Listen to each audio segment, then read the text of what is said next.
Oi, boa noite. Boa noite, gente. Eu sou a Estela Carvalho, sou criadora do Ateliê Fio da Teia e faço parte também do coletivo Casa Sumidouro, participando ao lado de artistas de excelência em suas respectivas áreas. É um coletivo de Ubatuba, para quem não sabe, e nós do coletivo Casa Sumidouro fomos contemplados pelo edital PROAC número 16 de 2019, manutenção e modernização de espaços culturais. E devido à pandemia, nós precisamos adaptar todas as nossas atividades presenciais para o formato online. Então, essa live faz parte desse projeto, ok? Dentro desse coletivo, como eu falei, são artistas de diversas linguagens artísticas, né? A minha linguagem dentro desse coletivo é a linguagem têxtil, e eu desenvolvo um projeto chamado Costura Poética e Política. Por meio dele, eu estou realizando algumas ações, como oficinas e lives, como essa daqui de hoje, sempre no viés do têxtil como uma forma de dar voz a reivindicações, a denúncias, questionamentos, provocar reflexões, discussões, usar o têxtil como ferramenta de conscientização, como expressão do que não pode ser calado, como arma. E dentro disso, então, eu vou chamar aqui a nossa entrevistada de hoje.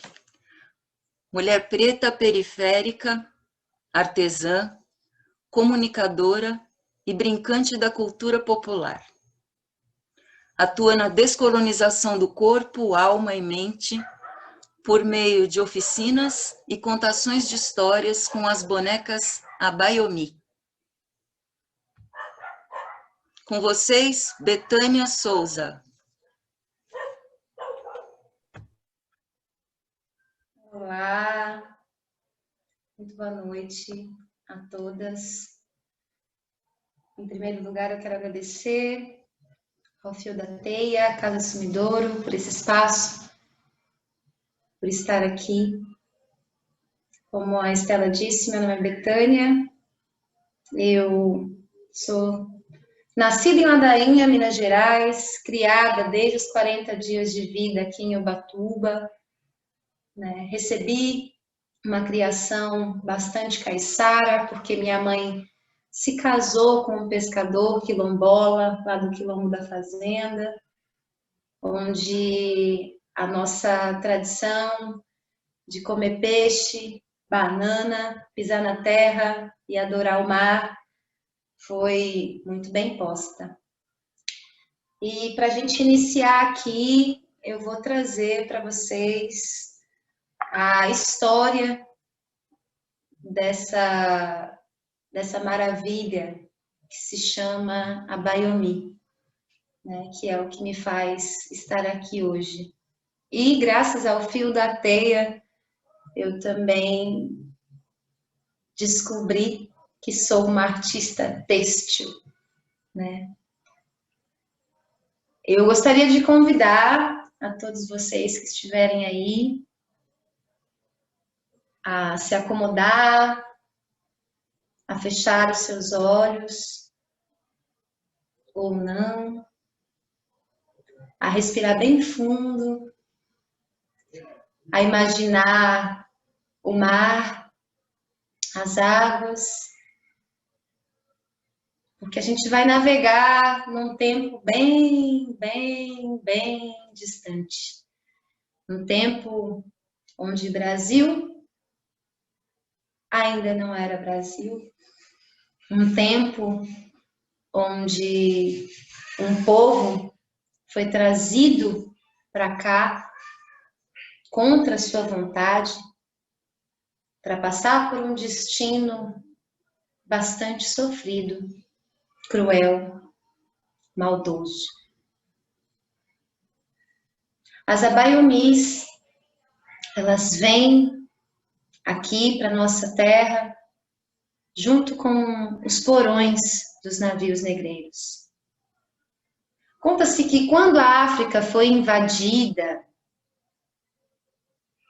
e negras, negros, crianças foram colocados nos porões dos navios e trazidos para cá.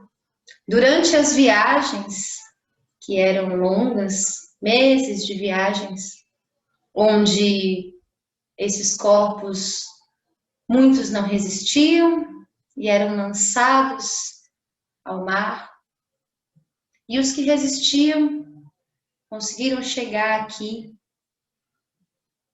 Nesse tempo, durante essas viagens, o povo africano, ele traz para nós uma lição muito importante, que principalmente hoje, né, nesse tempo desconhecido que estamos vivendo, um tempo que traz tanto medo, um tempo que traz tanta incerteza, é muito importante nós nos apegarmos a essa lição, que é uma lição de fé, de amor, de esperança, de confiança, de cuidado, que é assim. Existem tribos iorubás que acreditam muito no poder da intenção e acreditam muito que esse poder, ele traz para nós a cura, a saúde, a bênção, a união, a felicidade, toda sorte de bênção que nós precisamos. Porque nós somos filhos de uma essência divina, independente da nossa religião, nós somos filhos de um poder maior que tudo o que quer é nos ver bem. Então, através das mãos, esses africanos confeccionavam bonecas. E essas bonecas, elas eram entregues para pessoas quando estavam em situações de doença, elas eram entregues quando queriam dar algo muito precioso, algo muito valioso. Eles confeccionavam bonecas e entregavam aos seus. E durante as viagens nos porões dos navios negreiros,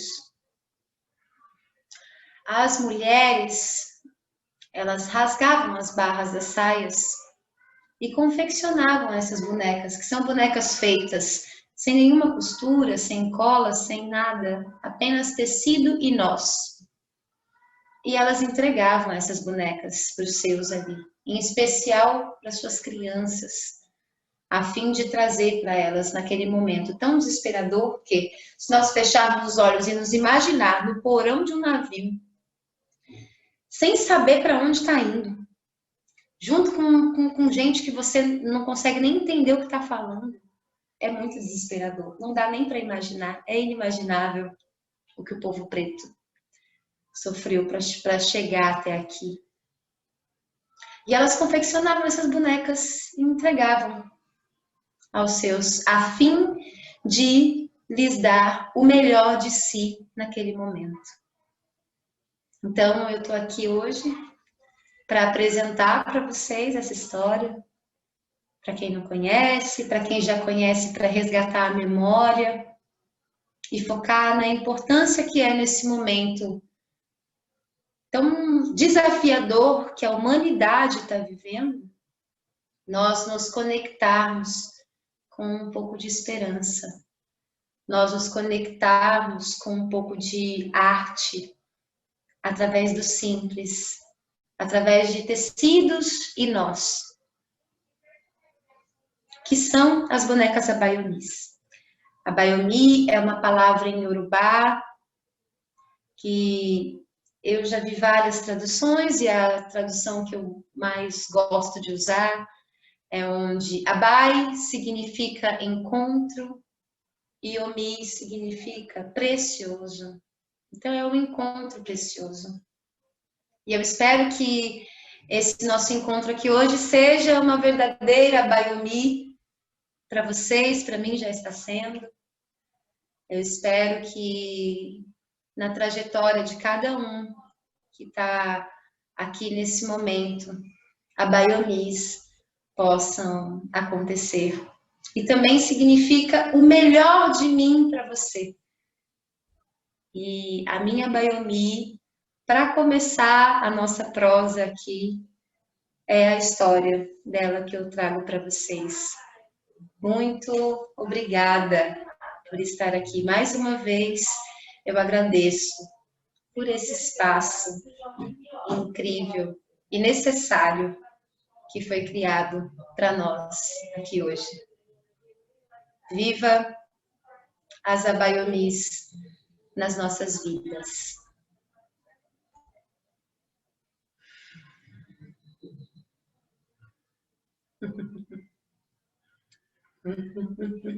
Tô mutada. Viva as Abayomis nas nossas vidas. Viva. E quer dizer, então, que você é mineira, né, minha querida?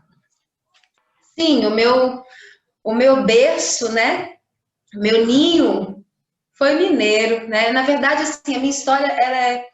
Minha mãe é mineira, meu pai é mineiro, né? Minha mãe é considerada pela sociedade uma mulher branca e o meu pai já é um homem negro retinto, né? E naquela época, lá em Minas, no interior, quase a cidade que eu nasci, ela faz quase divisa com a Bahia. E a minha mãe já estava prometida, né? Quando ela conheceu meu pai, e ela se apaixonou fervorosamente, né? E viveu essa paixão proibida. E dessa paixão proibida, eis aqui, né, o fruto. E esse fruto foi um fruto que não foi acolhido por conta do racismo, né? Minha avó, ela hoje, né, eu identifico, né, esse racismo. Naquela época vai saber, né, se isso era dito, acho que não, né? Que não. Era mais velado. Mas ela, na época, ela expulsou mamãe de casa, né? Porque mamãe estava grávida de um homem preto, né? E isso era inaceitável, né? Até mesmo porque eu não falo isso como se fosse uma maldade de minha avó. Eu falo isso para a gente poder também perceber o quanto essa intolerância, esse racismo, esse preconceito, né, transforma, interfere na vida dos seres humanos de forma muito negativa, né? Porque tudo que ela queria era que a filha dela tivesse um bom futuro. E onde está escrito que casar com um preto dá futuro, né? Ainda mais naquela época que o casamento era visto como o destino, né, traçado, certo. Então, né, você ser mulher solteira naquela época, ficar para encalhada, já não era bom. Casar com um preto, então, menos ainda.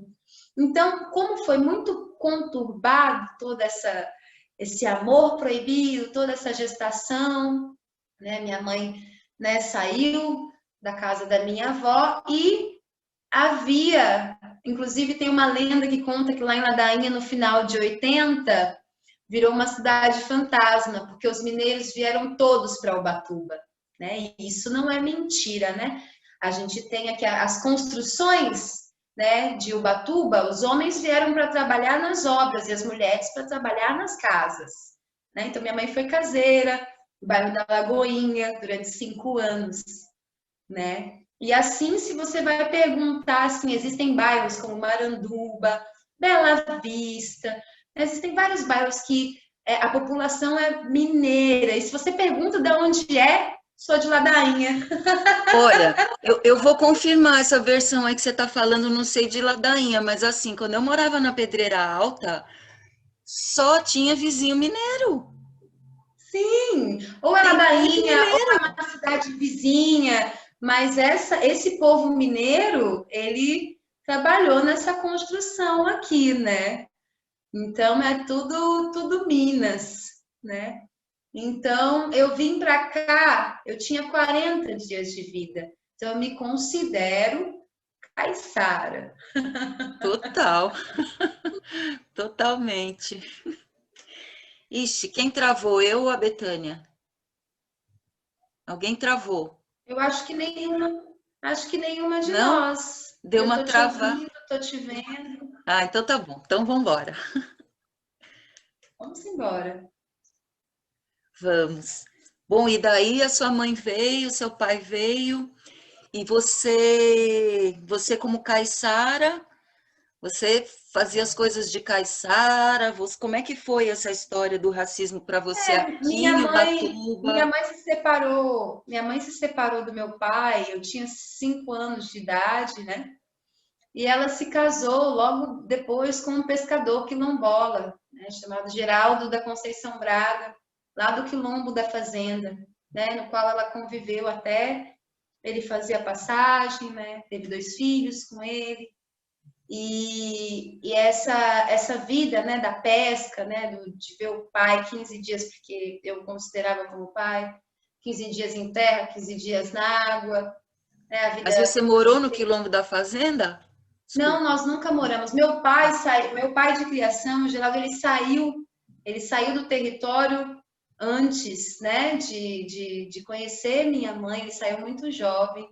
Nós íamos, assim, aos finais de semana, eu fazia parte do projeto Menino e o Mar, quem lembra do Menino e o Mar, né, que era lá no Batumirim. A gente tinha essa proximidade de finais de semana, né? Nunca morei no território.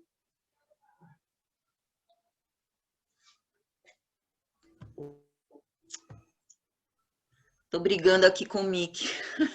Eu não quero deixar ligado o tempo todo, porque aqui é sexta-noite, né? Sexta-noite é som para tudo quanto é lado. Betânia, me conta então, assim, continuando essa trajetória, me parece que aí você tava sempre com a sua mãe, né? E como é que você foi se aproximando dessa coisa? Porque assim, eu que conheço a Betânia, eu sei que além disso, ela é da capoeira, ela é do maracatu, ela é de várias outras coisas, né? E, claro, o mote hoje é o têxtil, mas assim, tudo isso compõe, né, a sua vida e assim, você puder contar um pouquinho como é que foi que você foi entrando nesses movimentos da cultura popular e tal, e até chegar nesse momento em que você trava conhecimento com a Bayomi e se descobre com ela, etc. Conta aí pra gente. Tá. Bom, depois que meu pai, né, fez a passagem, isso foi em janeiro de 2001, minha mãe se viu, né, sozinha com 4 filhos e nós viemos morar no bairro do Mato Dentro, numa casinha que minha mãe comprou com o dinheiro da venda do barco do meu pai, inclusive, porque ele era pescador profissional, né? Ele Quantos tinha anos barco. você tinha nesse momento que você vai para o Mato Dentro? Eu tinha 11 anos. Eu tinha 11 anos. E aí, assim, eu era mais velha, né? Tinha mais 3 irmãos.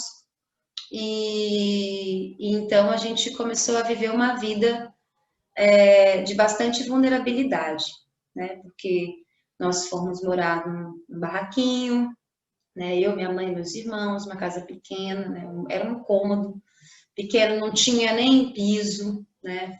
Era chão de terra. E aí eu comecei a ver minha mãe, né? Mais uma vez saindo, né? Em busca do pão de cada dia. Nós passamos por muitas dificuldades, né? De não ter luz elétrica, de muitas vezes assim ter minimamente o que comer, né? Nós morávamos na beira de um rio, né, aqui no Mato Dentro, então, assim, ao longo desse tempo foram muitas enchentes, né, na nossa vida. E eu me liguei a uma religiosidade, né? Eu era praticante do evangelismo nessa época.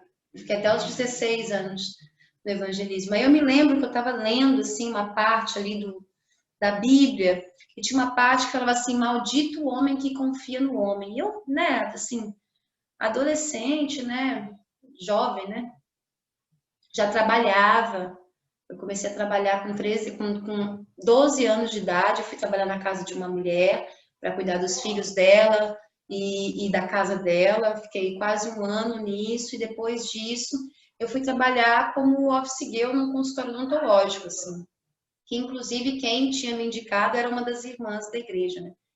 E aí eu me lembro que eu questionei assim, se é maldito, por que eu tenho que confiar em tudo que eu escuto, né? E eu me lembro que aquilo assim reverberou uma coisa muito pesada e aconteceram, né, assim, que é de praxe, né, quando você contraria, né, uma autoridade, isso na maioria dos lugares, você sempre tem assim, né, aquela correção, né? E aí a correção foi vigília, oração, não, você não tá bem e tal. E pouco tempo depois aconteceu alguma coisa que essa igreja fechou. E eu nunca mais assim me liguei nessa religião e eu senti assim que eu tinha que buscar outras coisas.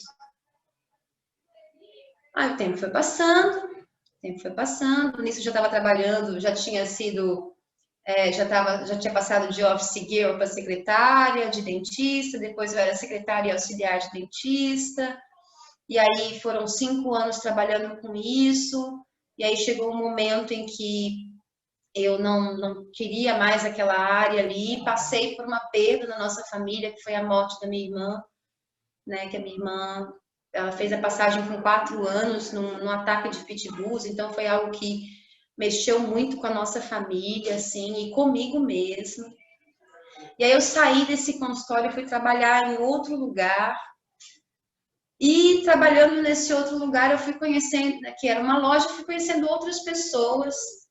E eu comecei a ver, assim, né? Porque daí você sai e aí você começa. Eu tinha uma rotina de escola, trabalho e só. Quando eu fui trabalhar nessa loja, aí a minha rotina já começou a diversificar. Comecei a conhecer outras pessoas, eu comecei a ver, né? Eu fui ver, por exemplo, carnaval na rua, eu fui ver, sabe? Comecei a viver outras coisas. E também depois disso, fui trabalhar num bar, assim, de elite, né? Na noite. Que também eu comecei a conhecer um monte de pessoas e coisas. E aí, quando eu tava com 20 anos já, assim, eu já comecei a chegar um pouco mais, 19 anos, eu comecei a chegar um pouco mais da capoeira, né? Eu lembro que eu caía muito, porque eu sou alta e eu calço 35, 35, 36. Aí eu caía muito, desequilibrava. Uma amiga falou para mim assim: nossa, isso acontecia comigo também. Mas aí eu entrei na capoeira e isso mudou. Que eu comecei a entender um pouco mais assim o meu eixo. Vamos lá na capoeira, tá? Eu falei, vamos na capoeira. E comecei a ir na capoeira, Grupo Peregrinos. E eu fiquei totalmente encantada pelo berimbau, pelo tambor, né? Assim, fiz uma conexão e comecei a frequentar a capoeira. E assim foi indo, e assim foi indo, e assim foi indo. Aí um belo dia, me lembro que falaram assim, nossa, tem um... Aí eu já tinha conhecido, já tinha visto, né, o maracatu na rua, e o maracatu Itaomi ali na rua e tal, e falar, é aberto o ensaio, que eu olhava para o Itaomi e eu pensava que era uma coisa que não podia se achegar, né? E aí falava, é aberto o ensaio, e um belo dia eu fui no ensaio. E eu lembro que eu peguei um instrumento, o primeiro instrumento que eu peguei foi o gongue. E aí eu falei, como que faz aqui, né? É assim, ó. E quando eu toquei aquele gongue, o negócio, além dele ressoar, né, nos 4 cantos, porque é algo ensurdecedor, né? Não sei para quem tá aqui e não sabe, o gongue é um instrumento de ferro, né? E ele é tocado assim, quando ele é tocado, não tem como não escutar aquele instrumento, né? E eu toquei como se eu já tocasse há muito tempo. E eu falei, nossa. E assim, quando você é um corpo negro, e principalmente um corpo negro, que não nasceu num berço de acolhimento, que não nasceu num berço com informação, informação de dizer para você, você não é como todos e você não vai ser tratado como todos. Para você vai ser mais difícil, né? Você vai ter que fazer 100 vezes mais para chegar e você ainda não vai chegar, né? Então, quando isso não acontece, que foi o meu caso, a gente acaba criando um mecanismo de muita, como que eu posso dizer? Muita dificuldade de conseguir se posicionar, de conseguir fazer as coisas, de conseguir existir nos espaços, né? E a gente vive numa sociedade que, por conta do racismo estrutural, ela ainda coloca assim, não, nós somos todos iguais, né? Então eu sempre achava que o problema era eu. Então a capoeira, o berimbau e o tambor da capoeira, ele me trouxe uma ligação, uma firmeza. Os tambores do maracatu, eles me trouxeram mais uma firmeza, né? Então, quando eu comecei aquilo ali, eu falei, gente, eu não vou parar mais de fazer isso aqui, porque, cara, olha isso, né? Você ter um espaço onde você pode fazer e acontecer, porque você faz e acontece, principalmente sendo preto. Não falam pra gente, olha, você carrega já no seu DNA, na sua ancestralidade, essa facilidade. Quando você faz é diferente. Todo mundo pode fazer, mas quando você faz é diferente. É 100 vezes melhor. Faça. Não falam isso pra gente. Então eu comecei a construir isso, né? E foram aí 6 anos, né? Tocando. Eu cheguei no maracatu, eu lembro que minha filha ia fazer 2 anos. E hoje ela vai fazer 8 anos. Então, foram 6 anos na capoeira desde os 19 anos, mas também existe, que eu não vou entrar nesse assunto aqui agora, mas existem, o espaço da capoeira sempre foi um espaço muito masculino, né, de certa forma. Então, assim, para esse corpo preto feminino existia ali dentro também várias questões. Então, a capoeira foi algo que eu fui me mas não tão integrada, né? Quando eu cheguei no maracatu, eu incorporei no maracatu e ali eu fiquei, não saí assiduamente, né? E aí é assim que os tambores chegaram e nunca mais pararam. Foram os tambores que me levou, né, para a religião de matriz africana. Eu agradeço ao nosso Pai Oxalá, eu agradeço a todas as linhas, a todos nossos orixás que me colocaram nesse caminho, né, onde a gente vai resgatando, né, a nossa força, a gente vai resgatando a nossa memória e se fortalecendo, né? Porque eu me lembro, eu vou contar, eu tô sentindo vontade de contar isso aqui. Eu já tinha tido a minha filha, né? Eu sou uma mulher que eu sofri violência doméstica, né? Dessa pessoa que eu estava junto na época, eu quase morri se não fosse a intervenção de um vizinho, que eu tinha 3 vizinhos, 2 não estavam em casa, o único que estava, no meu único pedido de socorro, ele veio, né? E se não fosse ele, eu teria feito a passagem, né? E isso eu não estava em Ubatuba. Quando eu voltei para Ubatuba,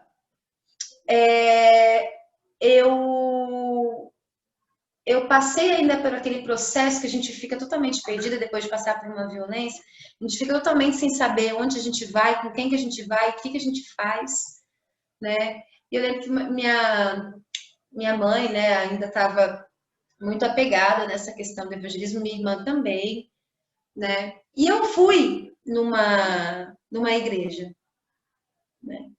E aí, quando eu cheguei lá, foi engraçado que eu fui chamada na frente, e aí a pessoa que me chamou na frente falou assim que Deus estava revelando para ela era amiga da minha mãe, ela já sabia da minha história, mas ela estava dizendo que Deus estava revelando para ela que eu tinha que procurar a pessoa que tentou tirar minha vida e reatar, porque não tinha sido a pessoa, tinha sido ela usou o nome de demônio.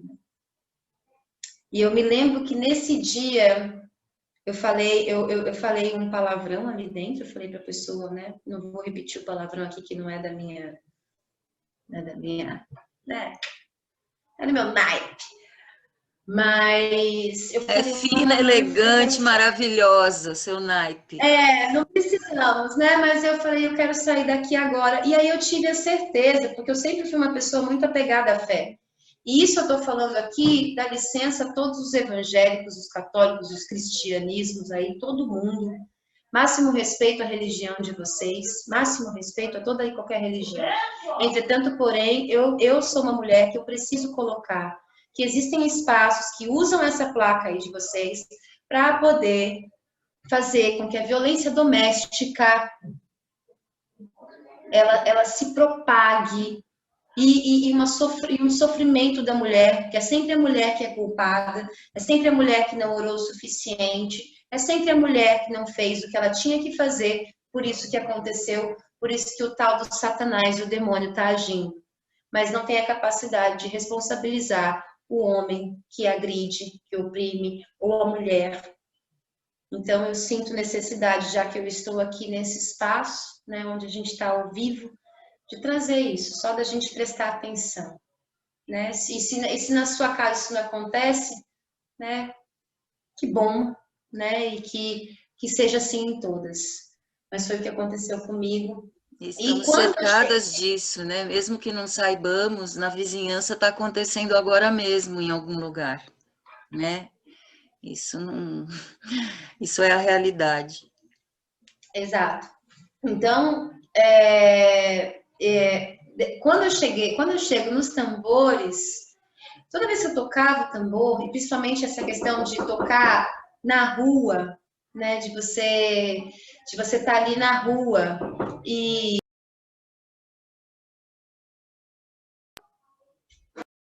então assim, principalmente a questão da gente tocar na rua, né, de você estar ali batendo o tambor, isso me trazia muita força e muita cura para todas essas histórias, né? E os tambores dentro da minha vida, assim, elas trazem um convite a mim mesma de assim, vá e ocupe os espaços, né? Isso é relíquia, isso é abayomi, né? De verdade, assim, principalmente para nós mulheres, Sim. né? E aí também nesse tempo de 6 anos de tambor, eu também me conecto aos tambores. Só um minutinho, gente, que a cria tá Tá chamando. bom. Tá bom. E lembrando, né, enquanto ela está falando com a linda Morgana, que todas essas manifestações, né, a capoeira, o maracatu e tantas outras, né, são todas, vieram todas do povo preto, né, e que generosamente espalha maravilhas pelo mundo. E como a gente diz, né, na música que eu estava conversando com você hoje, que assim, por, por mais sofrimentos, por mais injustiças e por mais crueldade que o povo preto tenha passado e ainda passe até hoje, em contrapartida, a produção de maravilhas é inesgotável, a produção de beleza, a produção de riqueza é inesgotável. Então, assim, generosamente a gente vê assim tantos grupos de capoeira, de maracatu e de tantas outras coisas que são cultura que é partilhada com todo mundo, independente da cor, do sexo. Mas a gente não pode esquecer a origem disso, porque o que se faz muito é isso, né? Assim, eu quero todas as belezas do povo preto. E o povo preto está onde nessa hora? Né? Então, assim, isso é uma coisa muito importante de a gente perceber. Eu estava aqui fazendo uma H enquanto você conversava com a sua filha. Volte. Não, extremamente importante o que você citou, né? Eu até vou chegar também aí nessa parte, porque nesse tempo de tambores, eu ouvi uma loa que é do Baque Mulher, de Mestra Joana, lá do Recife. Peraí, só um pouquinho, Betânia. Loa é como se fala de uma música no maracatu, né? Da Exato. mesma forma como no candomblé cantiga, como no bumba meu boi é toada, então no maracatu é loa, É loa. né? Só explicando para quem por acaso não souber. Obrigada. Por um instante eu esqueci que eu estava numa live e que não é só eu e você. Que bom, que ótimo. Então estamos aqui na sala de casa. Mas então, bom, então existe, né, o maracatu lá na cultura de Recife, em Pernambuco, né, lá na comunidade do Bode, lá em Campos do Pina. Nós temos, né, nações, são várias nações, uma delas é a nação Porto Rico, e na nação Porto Rico tem uma mulher preta chamada Mestre Joana, que me encantou. Nossa, uma mestra preta, né, porque a representatividade, ela é de extrema importância. Por mais que os tambores me toquem, eu preciso dessa representatividade, né? O mundo precisa. E eu ouvi uma vez, assim, uma loa do Baque Mulher que fala assim: sou mulher, negra empoderada, trago axé da nação Nagô, feminista do baque virado, mulheres guerreiras tocando tambor. Eu ouvi aquilo, mas na verdade eu sou mulher, negra empoderada, só vinha isso na minha cabeça. E eu falei, gente, eu quero fazer isso pro resto da minha vida. Aí eu tive a certeza que eu queria estar com os tambores pro resto da minha vida. Por quê? Porque era aquilo, né? Não é porque aqui no Sudeste é muito comum a gente ver os grupos de cultura do movimento popular, capoeira, maracatu, coco, jongo, tudo. A maioria das pessoas não são corpos pretos. Né? Isso é culpa de alguém? É culpa da nossa sociedade racista, é culpa do racismo estrutural, é culpa do capitalismo, né? Mas assim, também as pessoas que fazem isso, que não são pretas, eu não estou fazendo uma acusação, não estou julgando, não, mas é uma reflexão extremamente necessária que nós precisamos fazer. Onde estão os corpos pretos? Como estão os corpos pretos? Por que eles não estão aqui? Né? E quando houver, esse preto precisa ser posto no topo. Ele não pode ficar lá na última fila. E ele tem que estar, assim, né, trabalhado na Aldara, né? Então, e dentro desse movimento, pelo Baque Mulher e por ver o Baque Mulher e por, nossa, só mulheres, aí foi onde eu me conectei com um outro grupo de brincantes de cultura popular de Ubatuba, né, que é o Grito de Maria, né? Então, aí estava 3 anos, 2 anos e pouco, assim, no Itaúmi, e me conectei ao Grito de Maria também, né? Que é um outro grupo onde eu trabalho muito incisivamente esse ponto que a gente acabou. Eu trabalho não, né? Nós estamos trabalhando nesse momento, né? Essa questão da representatividade, da presença de corpos de mulheres negras, da importância das mulheres, né? Que tem aí a sua ascensão social, né? Que tem esse recorte de raça que é ascensionado perante a nossa sociedade, para olhar para essas mulheres, né? A gente está fazendo essa construção e assim, agora está assim, num lugar bem bacana, que a gente está conseguindo conversar e entender, né, muito sobre isso, porque muitas vezes, por a gente viver numa sociedade tão, como se diz, cruel, terrível, né? Muitas vezes ali o corpo branco ele fala assim, não, mas eu imagino, eu não sou racista, não, eu imagino, eu jamais, não, mas não consegue se ver, né? Porque o racismo está lá na polícia que está matando, né? Porque está lá, né? Atualmente, né? Na liderança que a gente tem no nosso país, né? Então está lá e eu estou aqui, né? Mas entendendo um pouco mais sobre essa questão generalizada, né? tudo bem, você não foi você que deu a chicotada, mas deve ter sido seu tataravô, alguém lá, né, dessa sua linhagem, e você está se beneficiando até hoje por isso. Essa é a questão. Você não está apanhando da polícia por isso, você não está morrendo por isso, você não é descartável ou objetificada por isso. Então, essa é a grande questão, né? Bom, e aí eu acho que é assim que os tambores entram na minha vida. E as abayomis. É isso que eu ia falar. Vamos para o que Conta essa interessa. história aí do seu encontro. Aí eu lembro que nós estávamos, eu não me lembro a data, tá? Sou péssima com datas. Mas eu lembro que a gente estava indo, o grupo, né, de Maracatu estava indo fazer um baque dentro da escola Dionísia, no Periquiaçu. Salve Periquiaçu, como eu amo Periquiaçu, gente. Um salve para o Periquiaçu. Peixe Famosa entra, Dionísia. né? Famosa Dionísia, estudei lá, inclusive. Estudei lá dos 9 aos 11 anos. E aí, nós fomos fazer, e era uma mostra cultural, assim, tinham várias atividades acontecendo ao mesmo tempo. Eu lembro que tinha era uma feira de ciências, então, e aí ali numa sala estava acontecendo uma oficina, em outra sala acontecendo outra, e o BAC tinha um horário para acontecer, né? Nós chegamos antes, né? Já nos colocamos, né, a postos ali para estar prontos para o BAC, né, todo paramentados.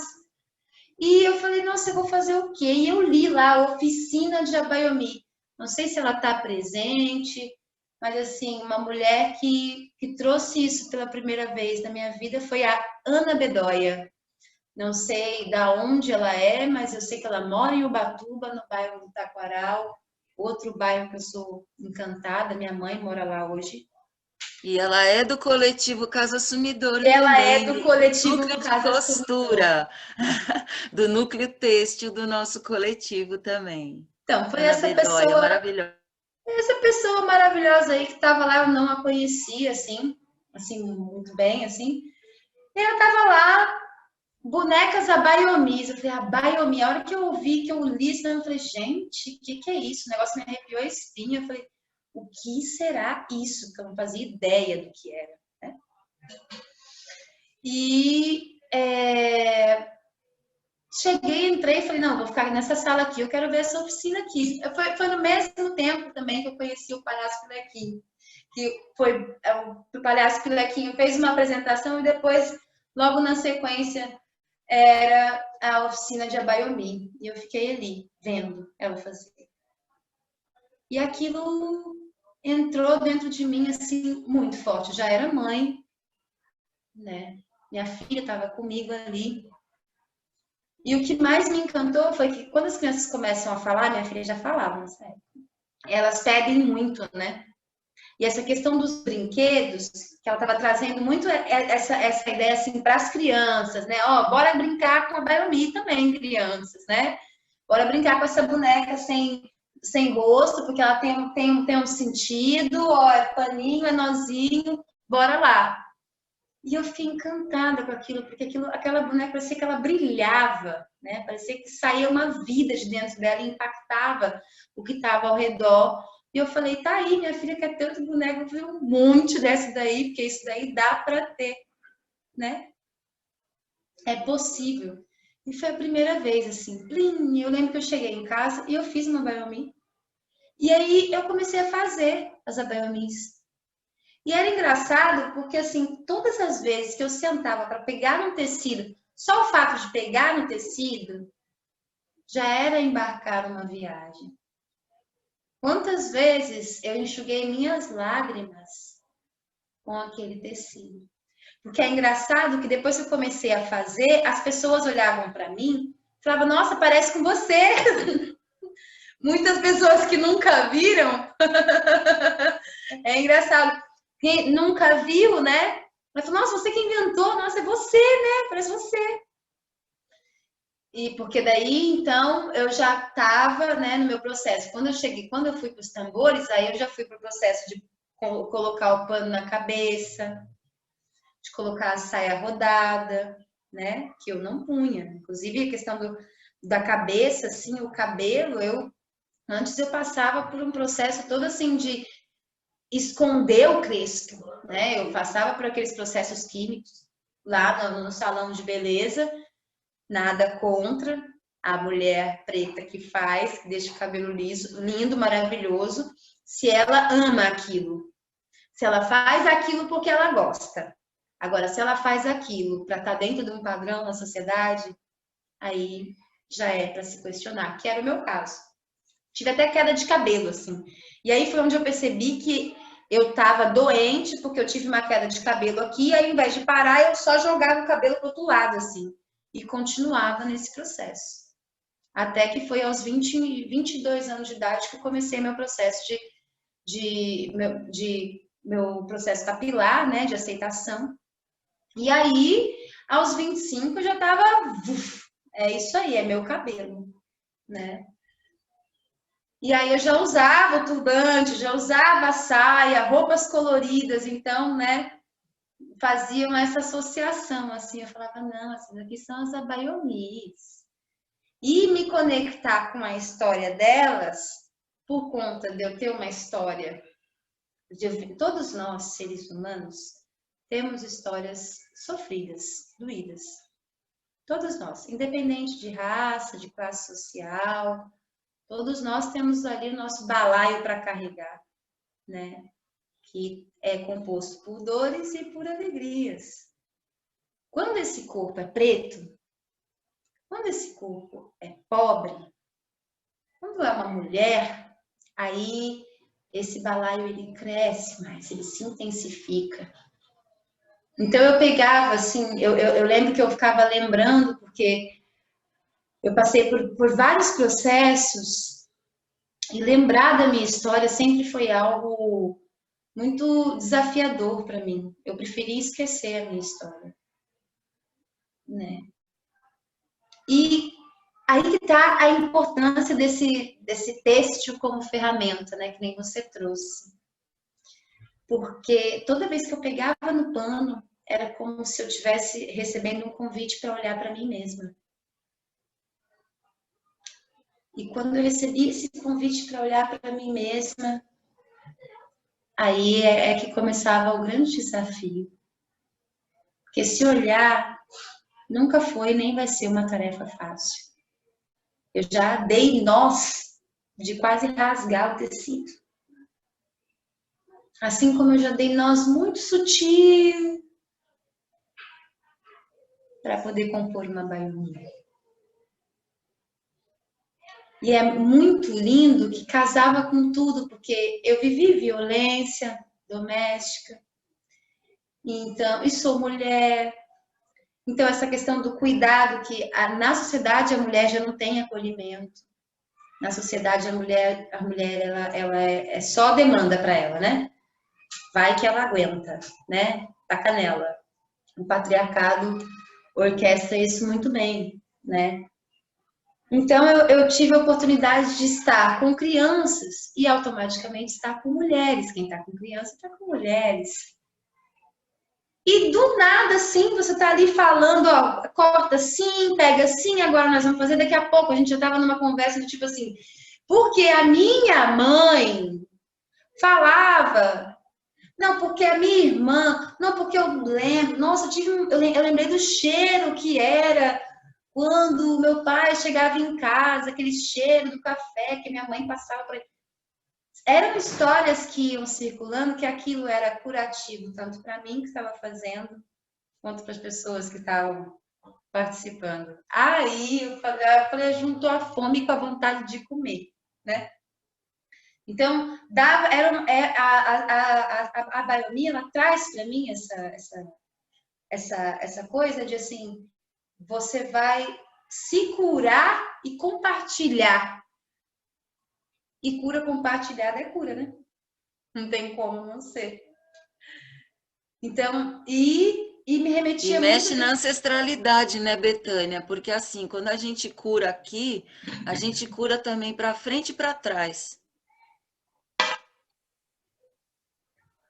Isso é uma coisa também para se pensar, né? Assim, que essa cura pode tanto ir para quem vem depois, quanto para quem vem antes. Ah, sem dúvida. Eu acredito que isso é fato. Quando a gente se cura, a gente cura o que estava antes e a gente cura o que está e a gente cura o que vai vir, né?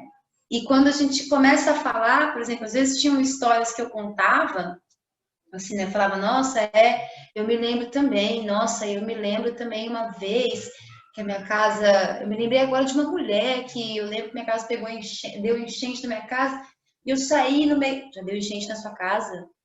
Da pessoa te olhar com aquela força, porque é isso, né? Quando você tá ali, né, preta, de turbante, bora fazer, é isso aí, é nós, vamos que vamos, as pessoas acham que você não tem problema, que você não passou por uma coisa difícil. E aí, quando você, ali no auge da sua força, porque você está fortalecida, né? Você está com uma que ainda não chegou nesse fio do fortalecimento, ou chegou, mas não está subindo nele ainda. E ela fala, nossa, sério? Então, qual foi a receita que você usou? Né? TC. TC é bom demais. Achar o que eu faço de bom para mim e compartilhar para o outro, né? E as bonecas da Biomis, elas podem parecer simples, né? Muitas vezes, quando eu tô com as crianças, por exemplo, mas a gente não vai botar olho? A gente não vai colocar olho nela, não? Aí eu vou explicar, né? Não, elas não têm os olhinhos, nem o nariz e nem a boca, porque elas são pretas. E o povo preto, se você for perceber, cada um tem um olho, tem um nariz, tem uma boca. Quando vieram para cá, foram mais de 3 mil etnias. Então, para respeitar essa ancestralidade nossa, elas não têm, que pode ser muitas. Né? E aí a gente vai ali conversando. Eu lembro uma vez que eu estava lá em Minas Gerais, num quilombo chamado Quilombo do Capão, um salto para a comunidade do Capão. E eu estava fazendo uma oficina. Eu lembro que uma senhora, uma mulher assim, negra, né? Tava fazendo assim. E aí quando eu falei disso para a criança, ela pegou assim, ela falou: "Então eu sou negra". E aí, como que eu vou falar para ela que ela é negra? Quem tem que falar para ela que ela é negra é ela mesma, né? Mas assim, nossa, eu sou negra! Dela colocar assim dentro dela. Você presenciou naquele momento a consciência que veio, né? Uau. A consciência veio assim, pô! Então eu sou preta. Você vê que transformador, era uma oficina de boneca. Com as crianças ali, aí veio as titias, vovó e as mamães. E a gente chegou, né? Assim, eu cheguei nesse momento, assim. Então é algo que a gente precisa mesmo compartilhar. A gente precisa conectar, né? Todos nós, assim, porque é uma terapia, né? Eu lembro mesmo que uma senhora, ela ficou muito tempo assim, ó, com o tecido na mão e assim.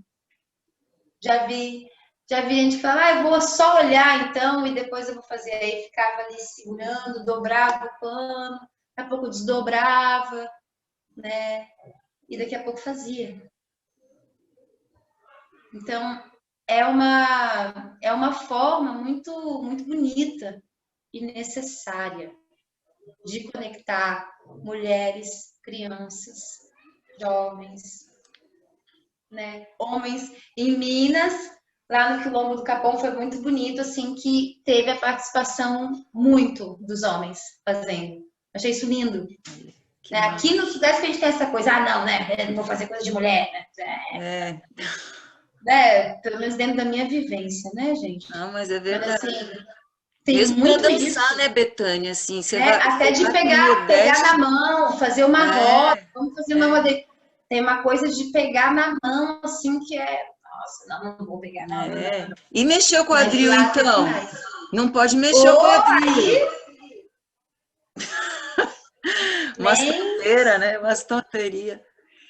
E olha, por falar nesse fazer, eu tô sabendo que você tá com uma oficina de Abayomi na ponta da agulha aí, né? Faz uma propaganda aí, porque é de grátis. Para todo mundo que está assistindo fazer. Como que é, Betânia? Ai, falou tudo, é de graça. Adoro quando é de graça, gente. Bom, na verdade, antes de falar da oficina, vou falar também, né? Que assim como é importante, né, o têxtil, ele é assim, de fato, uma ferramenta de conscientização, de socialização, de resgate, de encontro, de autocuidado, de autoconhecimento. É isso. E é muito importante, que nem eu sou uma artista, que é isso, eu não, ainda não aprendi a trabalhar assim com a rede social, com a exposição, né? Já fiz tantas coisas, né? Tantas coisas que ninguém sabe que eu fiz. Só o nosso pai Oxalá, só o Zambi, né? E eu estava até comentando, né, recentemente, que a importância de abrir os espaços para os artistas independentes que não têm, né, esse status, né, na rede. Porque status na rede faz parte de acesso e informação. Acesso e informação faz parte do capital. O capital é excludente. Então, uma vez que você. Por que os corpos pretos não aparecem? Porque acesso, informação, condições, estruturas não vem assim do esforço, do trabalho. Não vem. Eu sou prova disso. É preciso mais do que isso, né? Então, assim, a importância desse espaço aqui agora, né? Desse espaço Casa Sumidouro, que acolheu o Fio da Teia, que acolheu a Abayomi Betânia Souza. E que está dando voz para essa mulher, né? Hoje, eu estou aqui, mas nessa mesma data, do ano passado, dia 2 de abril, eu estava destruída. Estava destruída, sabe por quê? Porque eu ainda morava num espaço que me levou tudo durante 19 anos. Num espaço onde eu não tinha condições nem de imaginar de ter uma máquina, uma ferramenta como essa que está aqui na minha frente, que eu estou falando com vocês. Eu estava numa condição, porque é isso, as pessoas falam, não, mas aí você precisa ir lá. Pô, hoje em dia a gente tem Google, a gente tem informação aí na internet rolando solta. Eu quero ver você conseguir ter cabeça, ter condições mentais para se concentrar em buscar a estrada com fome, com frio, abalado psicologicamente. Eu quero ver. Então não é uma coisa fácil.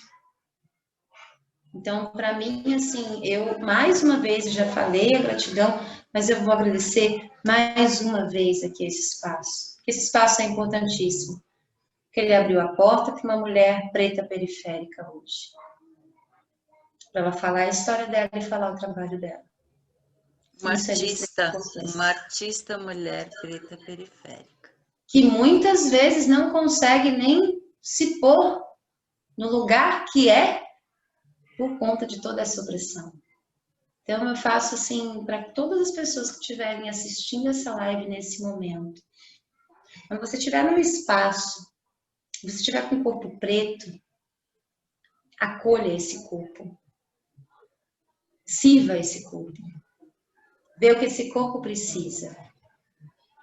Faça de tudo para abrir caminho. Inclusive, se você for um corpo branco, você tem essa obrigação de abrir caminho para que esse corpo possa chegar. Porque se você não fizer isso, dentro da sociedade que a gente vive, ele não vai chegar. Eu vejo aí os levantamentos das bandeiras, né? Ah, eu sou antirracista, sou anticapitalista, eu sou feminista. Porque quantos pretos você conhece?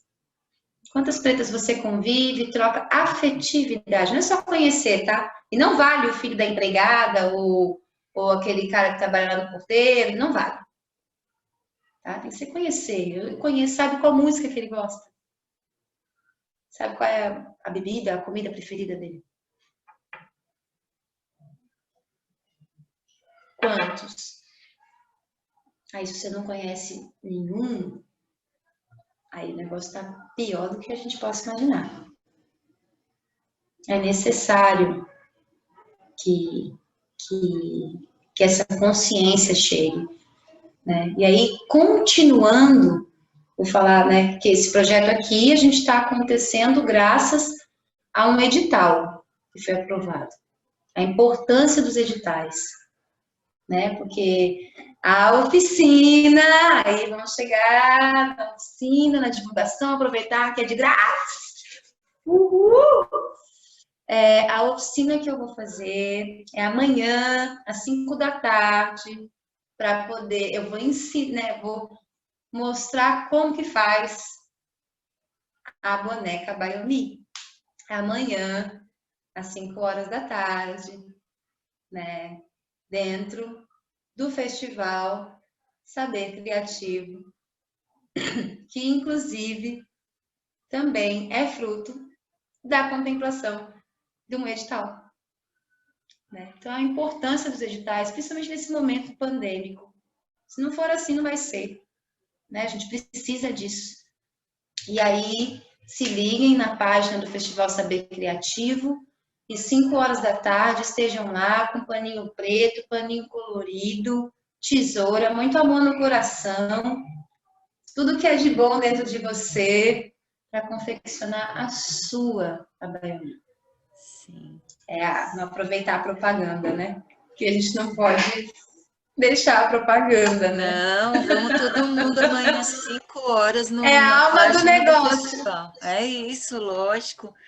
E depois, então, quando acabar a live, a Betânia deixa, ou eu deixo nos comentários aqui da live no Facebook, o endereço do Festival Saber Criativo para vocês entrarem nessa página. São colegas nossas também que foram contempladas, felizmente, pela Lei Aldir Blanc, e estão difundindo a cultura aqui de Ubatuba, a cultura dos nossos artistas e a cultura tradicional também. Tem uma programação muito bonita, tem uma exposição muito bonita e oficinas incríveis. E a da Betânia é incrível. E tudo de graça, né? Então, vamos, bora prestigiar essa Mulher Maravilha. Deixa eu ver se alguém... Eu sei que tem muitos comentários, mas não sei se entre eles tem alguma pergunta. Olha, muitos comentários. Tem 45 comentários, amiga.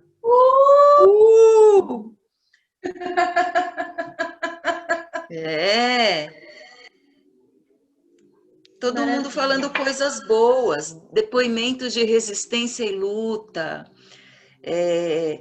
axé, mulheres valentes, mulheres belas e fortes, salve mestra Joana, e por aí afora, todo mundo gostando muito. Mas acho que pergunta mesmo, eu não estou vendo nenhuma.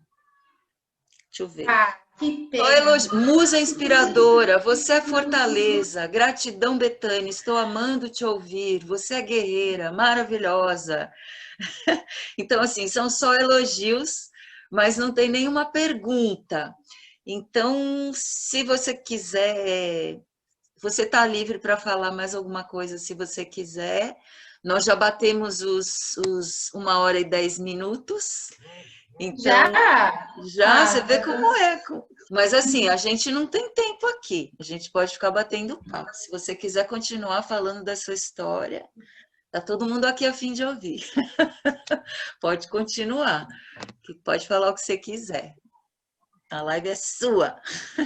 Uhul! Pois é.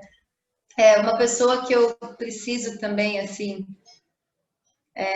São várias pessoas, né? Mas eu vou falar o nome de uma que representa, né, um todo, que inclusive já esteve aqui nesse espaço da Casa Sumidouro, que é o Mestre Leco, né? Que é uma figura importantíssima. Eu citando ele, eu espero que todos os outros, as outras, se sintam contemplados, né? Porque se eu falar todos os nomes, já ficar aqui até amanhã, né? Mas eu preciso, assim, é uma pessoa que nesse momento, né? Ele representa, assim, um espaço que me fortalece muito, assim, para eu acreditar, né? Nesse trabalho que eu estou seguindo, né? Faz parte aí dessa atualidade. E eu quero falar mais para o pessoal que não sabe, que de repente tem gente de outro lugar, quem que é Mestre Leco? Conta aí para as pessoas. Ai, meu Deus, aí eu vou ter que falar dele, aí falar dele sem ele estar presente é meio complicado, aí você me dá uma complicação. Mas assim... de qual parte de tudo isso que você falou que ele é? Só fala isso para o pessoal saber do que você está falando. É uma pessoa, gente, o Mestre Leco, ele é um mestre capoeira, né? Ele é babalorixá, né? Do terreiro de Vó Congo e Vó Cantarina. É um mestre que está sempre, assim, ensinando, sabe? Nas suas atitudes, na sua fala, com o seu sorriso. É uma pessoa que eu sempre vejo para cima e que sempre que eu vou conversar, assim, eu falo, pô, não estou muito bem.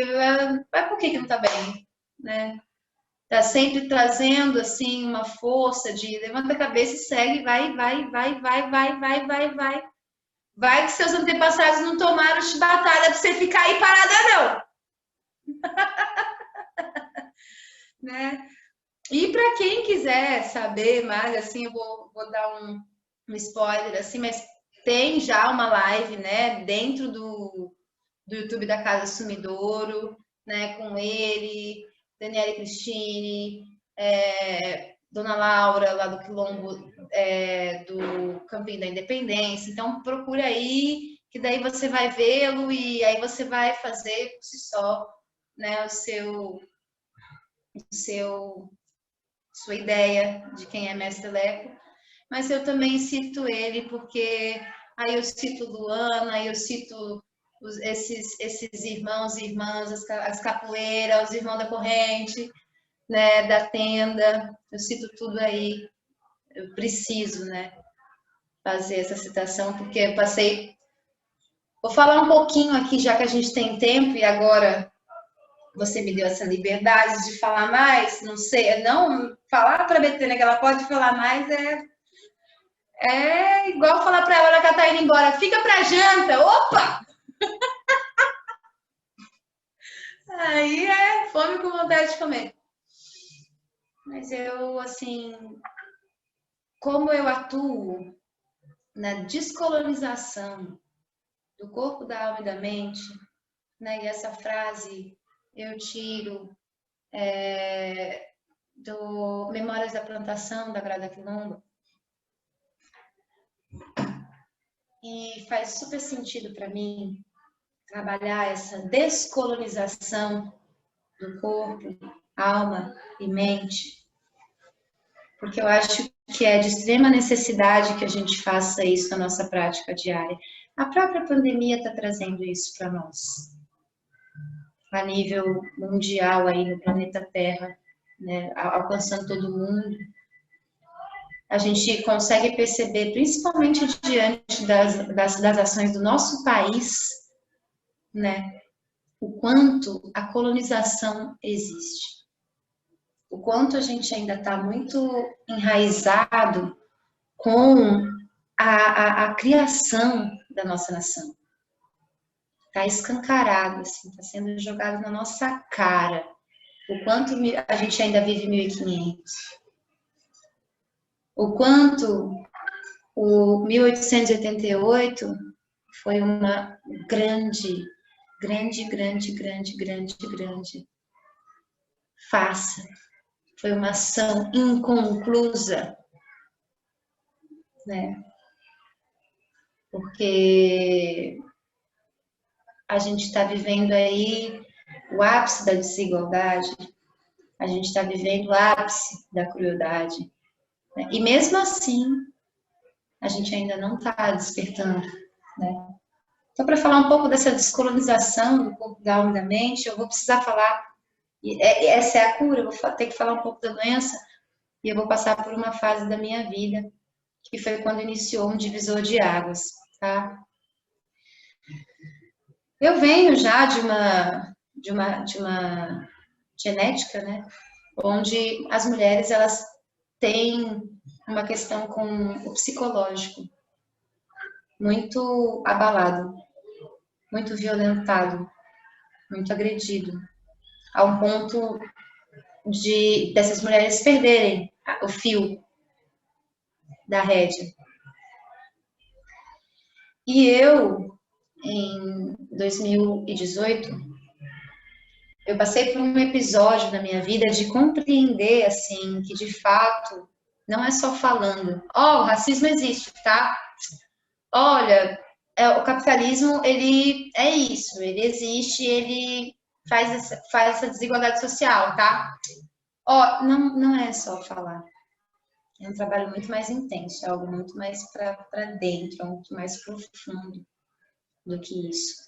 E muitas vezes, a própria família, o próprio berço não sabe como lidar com essas situações. Você entra na casa das pessoas, você vê como que é a mamãe, o papai, o vovô, a vovó, titio, a titia.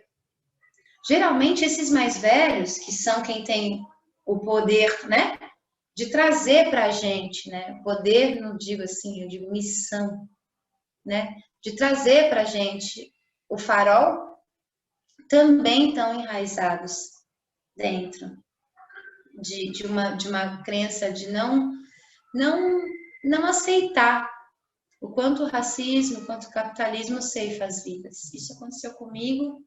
Para resumir a história, eu cheguei a um ponto onde eu fui parar numa ala de psiquiatria de um hospital, numa cidade aqui do Vale do Paraíba.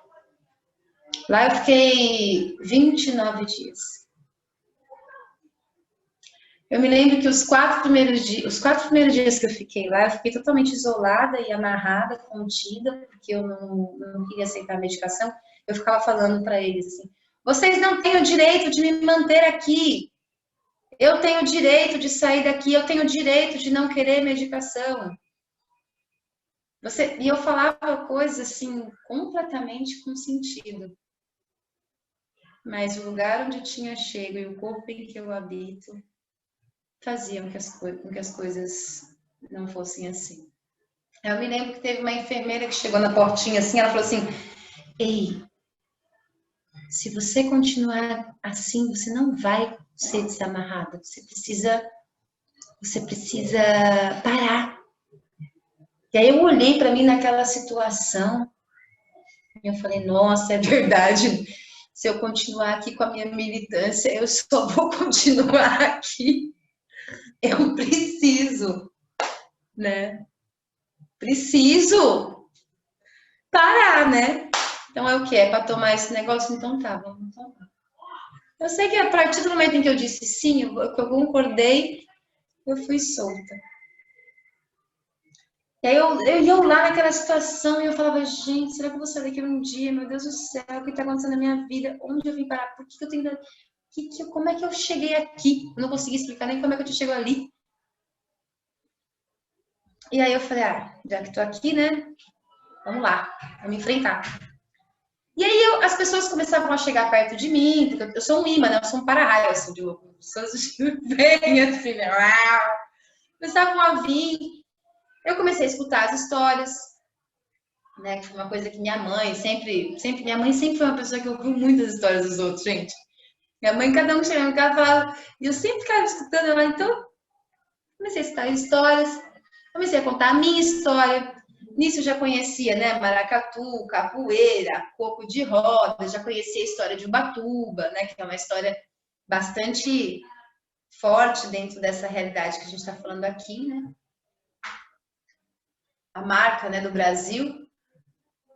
Aí, e depois eu posso falar por quê, mas senão eu vou perder o fio da meada, mas aí eu comecei a contar a história de Ubatuba, eu comecei a bater no corpo, a cantar coco, a bater palma, e aquelas pessoas ali começaram a fazer o mesmo, a um ponto que eu acordava de manhã e já estava, e aí, vamos cantar? Né? É uma coisa gostosa. Enfim, para resumir, assim, eu me lembro que o dia que chegaram para mim e falaram assim, você vai ter alta, me fizeram uma proposta de ser monitora, de trabalhar lá dentro, olha só, né? Caramba, legal. Só que eu só queria ir embora, né? Falei, não, eu quero voltar para mim, eu quero ir embora para minha casa, eu não quero ficar aqui não, cara. Não, mas...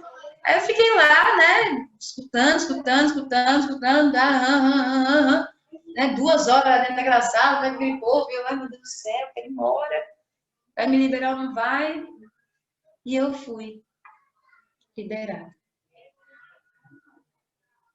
Isso foi no dia 5 de julho de 2018.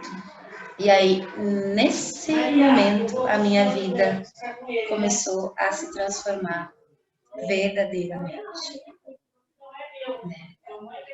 E então, em 2019, eu começo a embarcar aí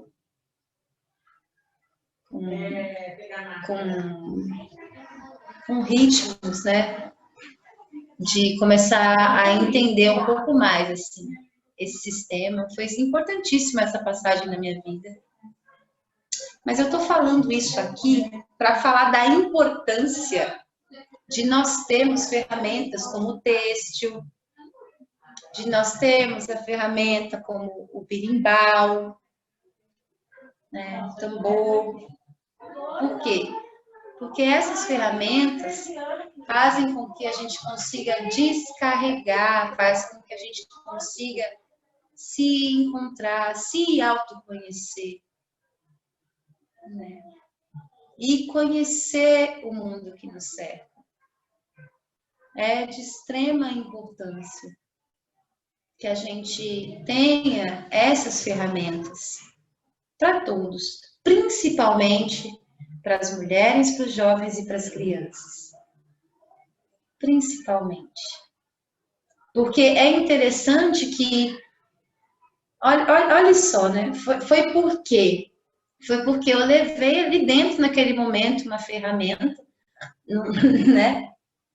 Que as pessoas começaram a se alegrar. Foi uma choradeira naquele lugar. O dia que eu fui embora, eu falei, para de chorar, pelo amor de Deus!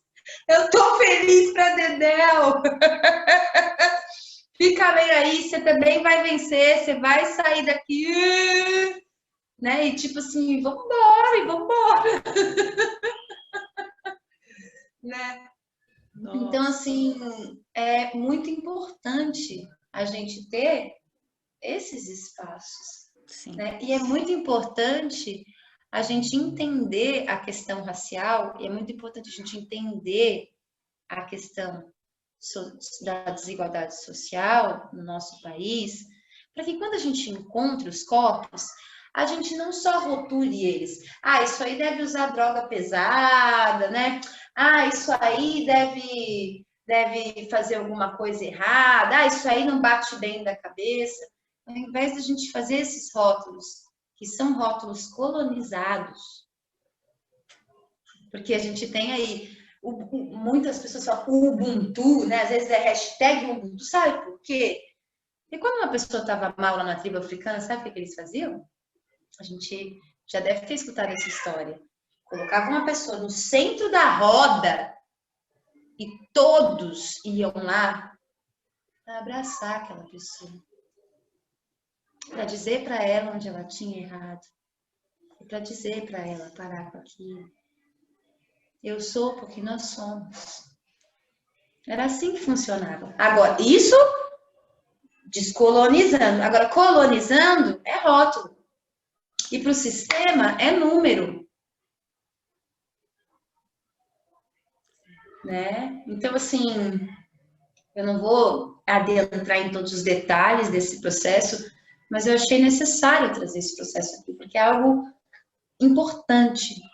E principalmente agora, nessa pandemia, é urgente. É urgente que essas ferramentas elas tenham estrutura para conseguir ter continuidade, para que as pessoas possam ter aonde se apegar. Betânia, apareceu uma pergunta. Olha que legal! A Leila Real perguntou o seguinte: o que você considera serem atitudes decoloniais? A educomunicação tem um papel fundamental neste processo em tempos de comunicação em rede? Fala sobre as atitudes decoloniais primeiro. Vamos por partes aí, Vamos né? por Que ela usou partes. uma palavra que, inclusive, eu nunca ouvi. A educomunicação. Educomunicação, né? Bonito isso, né? Bom, o que eu considero descolonial, é isso? Essa é a pergunta? Deixa eu ver de novo aqui, peraí. Veja aí, que o educomunicação me fez viajar. O que você considera serem atitudes decoloniais? Eu acho que eu quando eu estava falando aqui, eu até trouxe um pouco dessa resposta, tá? Eu considero atitudes descolonizadoras, né, decoloniais, eu considero atitudes em 24 horas por dia, quando a gente se policia a todo momento e a gente para entender que tudo que a gente aprendeu, tudo que a gente comeu, tudo que a gente bebeu, tudo que a gente viu, tudo que a gente dormiu, tudo que foi introduzido para nós é colonial, é colonizado. A nossa educação, a nossa saúde, tudo, nosso esporte, tudo é colonizado. Então, eu considero práticas decoloniais os corpos, os negros, quando eles, né, povo preto, pretos no topo, pretos se empoderam, entendem a sua origem e se fortalecem, né? Não deixam, né, que esse sistema os rotule. E os brancos tomando a consciência, né? Tomando a consciência de que são. Por exemplo, meu sonho é poder virar para uma pessoa e falar assim, mano, você está sendo racista. E ela falar, pô, mano, aonde? Ah, tá, foi mal, desculpa aí. Bora seguir junto. Meu sonho é esse. É muito difícil. Quando eu vi... Olha, eu tenho, assim, muitas pessoas, eu tenho muitas... Uma negação direta, né? A pessoa pede para ser, ó, me avisa, tá? Se eu estiver fazendo... Eu falo, você está sendo racista. Eu quase tomo um soco. Ou então a pessoa fica quieta, ou então a pessoa simplesmente sai fora, ela vira as costas para mim. E o pior, eu sou grosseira, eu sou radical, eu não fui legal, eu sou rancorosa. É sempre eu que errei. Então, práticas decoloniais, primeiro, ouvir povo preto. Mas não é ouvido, tipo assim, ai, tá, tô escutando, não tá fazendo sentido, ai, meu Deus. E aí depois, a hora que vira a esquina, não lembra de uma palavra do que ele falou. É ouvir mesmo, interiorizar, escutar, trazer isso para a vida, né? Prática decolonial é poxa, se eu entendo que existe o racismo e essa prática é racismo, é racista, eu não vou fazer, eu não vou praticar. Eu vou me policiar. E qual que é a alternativa que eu tenho que fazer? Aí cada um dá seus, né, acha seus caminhos, né, para poder concluir essa prática. Mas eu acho que a base é isso, a prática decolonial ela é 24 horas por dia. Porque querendo ou não, principalmente quanto mais ascensão social um corpo branco tem, mais ele vai praticar sem querer. Tanto que eu tenho amigas brancas, tão brancas, loiras, que eu vi elas e falo, mana, você não vai pegar pra você o que eu tô falando aqui não, hein? Porque você, se eu não trabalhar, você não vai comer. Tudo bem? Aí você entende que você não vai ser parada pela polícia. Você tá entendendo? Aí você entende, né, que você não vai ser escolhida para ser beijada no escuro, né? Falando bem grosseiramente, assim. Mas, mano, se você não fizer teu corte, você não vai comer. Então, o que tem coisas que são faladas que, dependendo da classe social que você tá, você já... Então, calma aí, uma coisa, vamos separar as coisas, sabe? Vamos se colocar nos nossos lugares de fala, sabe? É super importante isso. Então, eu diria isso, prática decolonial é desfazer tudo que foi feito. Por isso que é tão difícil. A gente chega aí adultos, na nossa condição adulta, onde a gente já passou a infância, a adolescência, já tá barbado, você entendeu? E não aprendeu o que não São é. séculos que vêm, são séculos que vêm. Por isso que tem que ser 24 horas por dia. Porque você tem que lutar contra séculos de cultura, desse tipo de cultura, né? Exato. E qual que é a continuação da pergunta da Leila? Fala de Que educomunicação, deve mas ter aí a como ver com você... educação e comunicação, né? E agora, espera aí. Tá tranquilo. O meu celular, ele sumiu, peraí, da casa sumidoura. Deixa eu voltar na casa Tá sumidoura. tranquilo. E por isso que eu Peraí. falo, né, só para completar, quando eu falar descolonização do corpo, da alma e da mente, é nesse sentido, descolonizar meu corpo, poxa, que eu visto, que eu, né, que eu como eu como, por que eu como, né, como eu durmo, né, não tô falando para agora a pessoa pegar o colchãozinho dela, botar lá no meio da rua e falar, oh, tô me descolonizando, vou... Não, né? Mas é assim entender. Ó, Aí voltamos.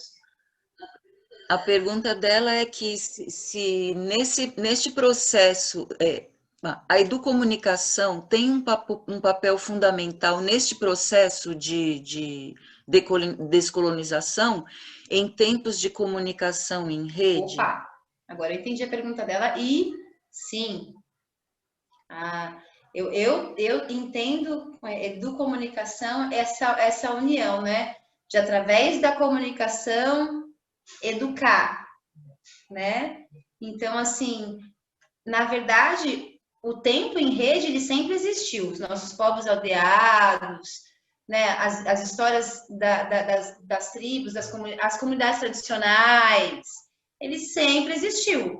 Só que o capitalismo ele não permitiu que a gente se conectasse a ele, entendeu? E aí, de repente, quando um pouco a corda vai dando uma afrouxada, que nesse sentido a corda está aí no nosso pescoço, nesse cenário pandêmico que a gente está vivendo, então aí a gente passa a entender que agir em rede é a única forma que a gente tem. É a única saída, não tem outra. Para a gente poder ter um bem viver, uma comunidade, a única forma é trabalhar em rede, né?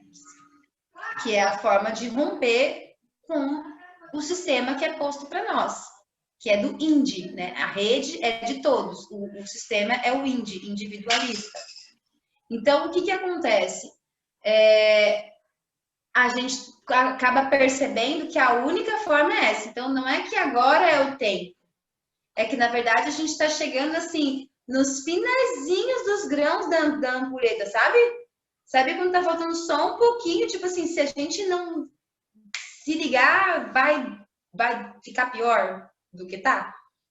Então, aí, pum, a rede. Então, eu acredito que nesse momento em que nós estamos vendo mais uma vez que a única forma é estando em rede, sim, a educação através da comunicação, a comunicação, o conversar, o conversar não só com o outro, mas consigo mesmo, com aquilo que foi, com aquilo que está, com aquilo que vai, que é para vir, é de extrema importância. E sim, é a ferramenta para a gente poder descolonizar, né? Porque as redes e a descolonização, trabalho em rede e descolonização é ali, né? Queijo com goiabada, né? Beleza, minha querida? Nós estamos aqui às 8h33. Então, agora sim, respondidas as perguntas, eu sugiro a você, se você não tiver mais nenhuma coisa para contar para nós, que a gente vai fazendo nossas despedidas, nossos agradecimentos finais, para a gente ir encerrando essa live maravilhosa. Ótimo, eu só quero, antes da gente terminar, apresentar, para deixar também com um gostinho de, nossa, quero fazer, porque é muito linda. Ai, por favor, você tem a baionisa aí. Eu tenho aqui algumas que eu separei, Oba! que elas foram feitas aí numa energia muito massa que eu trouxe, que é essa aqui, Nossa, que essa tá vestida, né? A que tá lá atrás não tá vestida, então é essa linda aqui, que tá com um vestidinho curtinho. E aí eu tenho também que eu queria mostrar, que às vezes as pessoas falam, ai, mas qual é o tamanho, né? Que tecido, que tipo de tecido, a gente precisa saber. Ai, mas o que será, quanto será de tecido que dá para trazer uma ideia também, ó. Essa aqui também é uma baiomi, ai, que linda, gente. Nossa, que né? elegância. Num tecido menor, ó, você pode perceber que essa aqui, ela foi feita com um pedaço de pano e essa aqui foi feita literalmente com retalho, ó, com tira, né? Então as duas também dá. Essa daqui que eu fiz na escola da minha filha, acompanha ela sempre, a modelete, Lindas. né? Sem turbante, essa com turbante, né? E essa sem o turbante. Vocês podem ver que eu sou apaixonada por verde, eu faço muito verde. E essa aqui que eu fiz num dia, ela é muito especial porque eu fiz ela num dia, 2 dias depois da última enchente que eu vivi na vida, que eu até coloquei umas miçanguinhas nela, Sim. um adorninho, né? Que é isso, a gente pode enfeitar como a gente quiser, né? E aí eu fiz só 2 nós nessa aqui, eu não fiz os 5 nós. Não sei se vocês conseguem perceber que aqui não tem o Sim, nó. dá para ver que é diferente a E terminação dos aí, membros. essa aqui eu fiz nesse momento, então ela é muito especial, porque ela conta uma história muito linda. E amanhã, às 5 da tarde, lá no Festival Saber Criativo, a gente vai estar junto. Quem puder, quem quiser, vai ser lindo. Bora lá nesse mergulho. Bora lá! Oh, Betânia, eu te agradeço enormemente por essa conversa, pela sua generosidade em abrir a sua casa, em abrir um pouco da sua vida, da sua trajetória. Foi maravilhoso, emocionante em muitos momentos. Eu acho que não teve quem não passou por aqui, que não se emocionou e não não esteve junto mesmo, assim, como se tivesse aí na sala da sua casa mesmo. Muito obrigada por essa generosidade. E, bom, eu espero que todo mundo tenha ficado com muita vontade de fazer essa oficina. Eu também. Procurem a Betânia. A Betânia tem Instagram, ela tem Facebook, ela está nas Tem. redes, né? Tem a Baiomi Betânia Souza, não é isso? No seu Instagram? Isso, não tem muita coisa lá, mas vai ter. A gente vai Então, chegando. sim, mas para conversar com você, né? De repente conversar com você, tem tá no Facebook, tá no, Sim. sabe? Se quiser propor projetos para ela, por Opa, exemplo, melhor ainda, né? não é? Então, se quiser que ela vá dar uma oficina online no seu espaço, né? Ou no seu meio, no seu coletivo, né? Tá aí essa artista maravilhosa, tá? Eu quero agradecer muito também a Sol, que está aqui escondida, que estava aqui fazendo uma... a querida Sol Aranda, que Muito também... obrigada a vocês. Que honra, que honra. Ficou muito legal, gente. Amei. Foi A muito Sol, que tem um coração emocionante. assim gigantesco, ela se dispôs a estar aqui porque ela sabe que como eu não fico muito no Zoom, sempre às vezes eu dou alguma rata e não ligo as coisas, então ela se propôs a estar aqui todo esse tempo para se acontecesse alguma coisa, ela iria ajudar. Então assim, é aquele coração gigantesco, não tem nem o que falar dessa menina. Muito obrigada, Sol querida. Agradecer a Casa Sumidouro, né, da qual eu faço parte e que proporciona a possibilidade da gente estar fazendo essa conversa agora. A falar de novo, onde é que está o papel? Falar de novo que essa ação faz parte do projeto Casa Sumidouro, edital PROAC número 16 de 2009, manutenção e modernização de espaços culturais. PROAC do governo do estado de São Paulo, que está financiando essas nossas ações, né? E agradecer ao pessoal que esteve, que passou, que ficou até o fim, que comentou, que curtiu. Muito, muito, muito obrigada por estar aqui junto com a gente nessa conversa, porque embora a gente não esteja vendo ninguém, a gente sente isso que chamam de egrégora, né? Porque quando as pessoas se reúnem, quando existe uma roda, um círculo como esse que está acontecendo hoje, todas as energias estão se movimentando e se autoalimentando e se retroalimentando, umas alimentando as outras. Então, se essa conversa pôde fluir dessa forma amorosa, generosa e verdadeira, também tem muito a ver com a egrégora que foi formada, né? Então, eu agradeço demais as pessoas que passaram por aqui. Agradeço a Morgana, que está numa paciência de não falar com a mamãe todo esse tempo. Nós já vamos para 2 horas de conversa e ela está nessa paciência, querida, obrigada. E principalmente a você, querida, muito maravilhosa. Te agradeço muito ter aceito e poder conversar com você. Obrigada, Estela. Obrigada mesmo. Eu sinto que a gente ainda vai fazer algumas coisas a mais juntas. Oba! Vou deixar registrado aqui. A gente ainda vai contar muita história aqui com esse trecho juntas. Que assim seja, que assim seja. Axé. Vamos contar as histórias que têm que ser contadas. É isso aí. Então, tchau, gente. Beijo. Tchau, tchau. Grande beijo para vocês.